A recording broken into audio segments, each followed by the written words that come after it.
PK, PD. Pharmacokinetics meets pharmacodynamics. You know the drug's concentration in the blood, but does it actually do anything? Let's link the stain to the damage.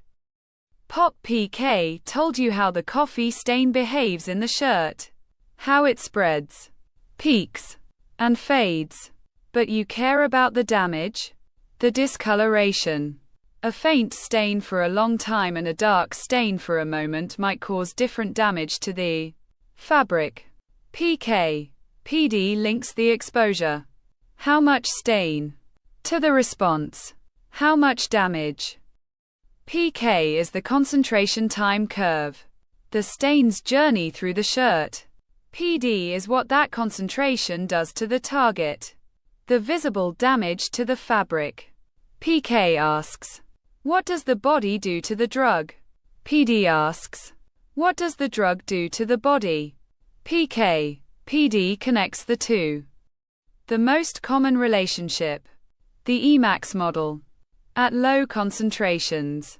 More drug means more effect. More stain. More damage. Roughly linear. But at high concentrations, the effect plateaus. The fabric is already fully damaged.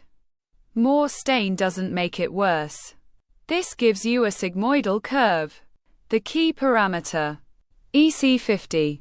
The concentration that produces half the maximum effect. Below EC50, underdosed.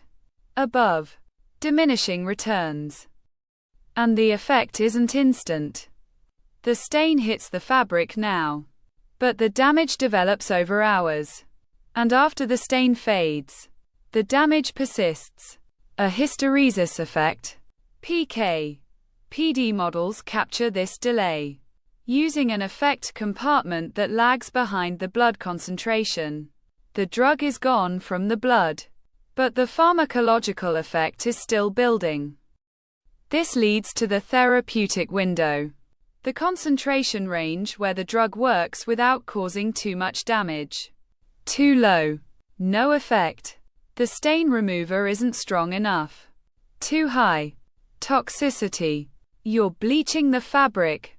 The window between minimum effective concentration and maximum tolerated concentration.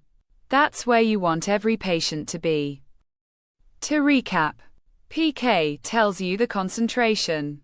PD tells you the effect. PK, PD links them, usually via an Emax curve. EC50 is the pivot point. Effects lag behind concentration. And the therapeutic window defines the safe, effective zone. Next, what happens when the drug is consumed by its own target? That's TMDD. Target-mediated drug disposition. Like and subscribe. See you in the next one.